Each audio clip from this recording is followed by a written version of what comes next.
रौनकपुर नाम के एक शहर में राजा रोनकसिम का राज हुआ करता था। वो हमेशा अपनी प्रजा के हित में कार्य किया करते थे। वहाँ की प्रजा बहुत खुश रहती थी। एक दिन गिद्ध आकाश में भूतिया पेड़ के बीज लेकर उड़ रहा था। जैसे ही गिद्ध रौनकपुर पहुँचा तो उसके मुंह से एकदम बीज रौनकपुर के बीचों बीच गिर गया। बीज भूतिया था, इसलिए अगले ही दिन वो पौधा बन गया। वहाँ के स्थानीय निवासियों ने जब पौधे को देखा तो हैरान रह गए, क्योंकि पौधे का रंग काला था।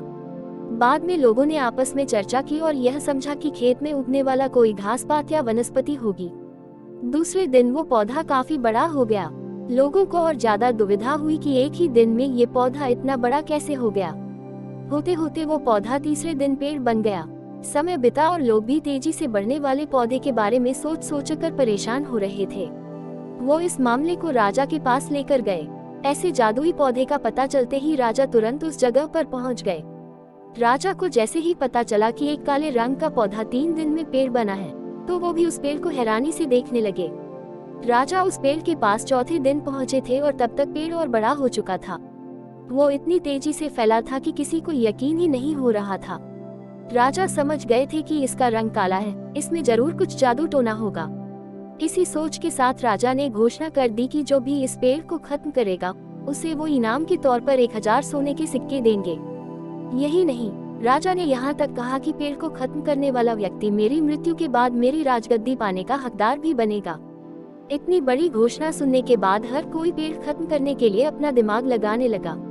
राजा के सारे चतुर मंत्रियों ने भी तरकीब लगाई, लेकिन पेड़ को कोई भी नष्ट नहीं कर पाया।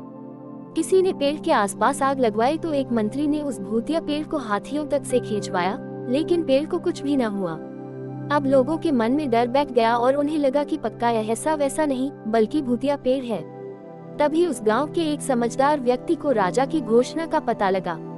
जानकारी मिलते ही वह अपने गुरु के पास भूतिया पेड़ से जुड़े रहस्य को जानने के लिए पहुंच गया। गुरुजी ने अपनी ध्यान की शक्ति को एकत्र करके देखा और उससे पूछा, क्या तुम पेड़ को खत्म करना चाहते हो? समझदार व्यक्ति ने जवाब दिया, हाँ गुरुजी। सब उससे परेशान हैं। गुरुजी ने बताया कि उसे खत्म करने का एक ही तरीका है। इसके लिए तुम्हें उस पेड़ के आसपास नमक डालना होगा। इस तरकीब के बारे में जानते ही वो व्यक्ति तेजी से राजा के पास गया और कहा कि इस पेड़ के आसपास आपको नमक डलवाना होगा। ऐसा करने पर ही यह पेड़ खत्म होगा। राजा ने अपने सैनिकों को ठीक ऐसा ही करने को कहा। सैनिकों ने मिलकर पेड़ के चारों ओर खूब सारा नमक डाल दिया। नमक डालने के 1 दिन बाद ही पेड़ का आकार कुछ कम हुआ। होते होते 5वें दिन तक पेड़ एकदम छोटा हो गया। उसके बाद गलकर वो गायब ही हो गया।